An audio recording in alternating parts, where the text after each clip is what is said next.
machine that you can see in this picture could organize your cupboard just as you like, or it can serve the every member of the house a customized copy and make your day easier, doesn't it? So these are the products of artificial intelligence. But why we use the term artificial intelligence? Well, these machines are artificially intelligence, and it is incorporated with the human like intelligence to perform the task the way the task being done by the human being. This intelligence is built using the complex algorithm and mathematical functions, but AI may not be as obvious as we see in the previous example. Okay. So in fact, AI is used in the cars, smartphones, social media feeds, video, gaming, banking, surveillance, and many other aspects of our daily life. The real question is, what does an artificial intelligence do at its core? Okay, that is the main question. So here is a robot we built in our lab, which is now drop onto a field in spite of a variation in lightning, landscape, and dimension of the field. The AI robot must perform as the task as expected. This ability to react appropriately to a new situation is called as what? The generalized learning. This is called what? Generalized learning.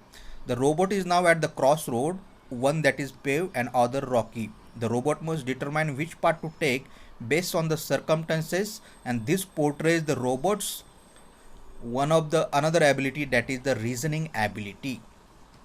After a short stroll, the robot now encounter a stream that it cannot swim across using the plank provided as an input.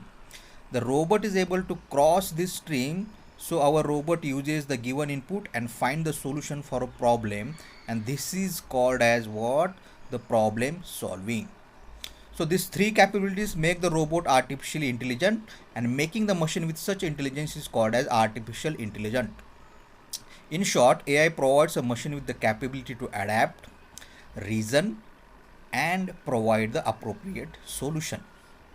Well, now that we know what AI is, let's have a look at the two broad categories of artificial intelligence being classified into the two categories. One is the weak AI, also called as a narrow AI, focuses solely on the task. For example, AlphaGo is a master of the game Go, but you cannot expect it to be even remotely good at chess. This makes AlphaGo as a weak AI.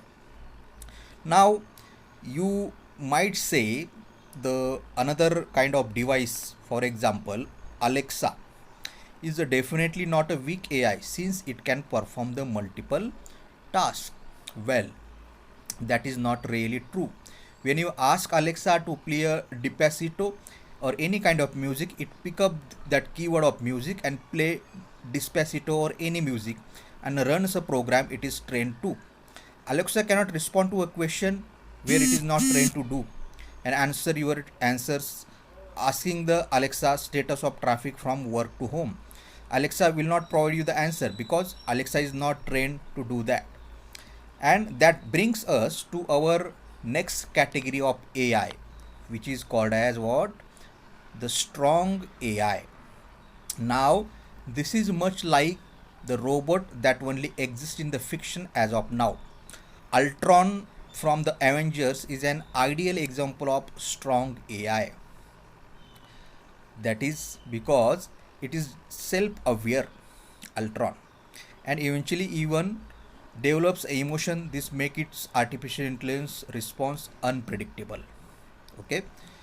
Now you must be wondering, well, how is artificial intelligence different from the machine learning and deep learning? We saw artificial intelligence is what? Okay, so machine learning is a technique to achieve the artificial intelligence, and a deep learning in turn is a subset of machine learning. Machine learning provides a machine with the capability to learn from the data and experience through the algorithms, whereas deep learning does this learning through the way inspired by the human brain. This means through the learning data and patterns can be better perceived. So one of the scientists, that is Ray Kurzweil, a well-known futurist, predict that by year 2045 we would have the robots as smart as humans, and this is called the point of singularity. Okay, and there is a more.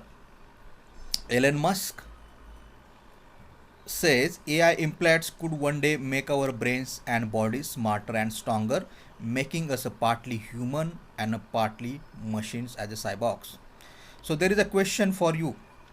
Which of the following AI project doesn't exist yet? Option A, an AI robot with a citizenship. Option B, a robot with the muscular skeleton system. And option C, AI that can read its own emotions. And option D, AI is not that even develops emotion over time. Give your answer and leave your comments in the comment section. Thanks all. Thanks all of you.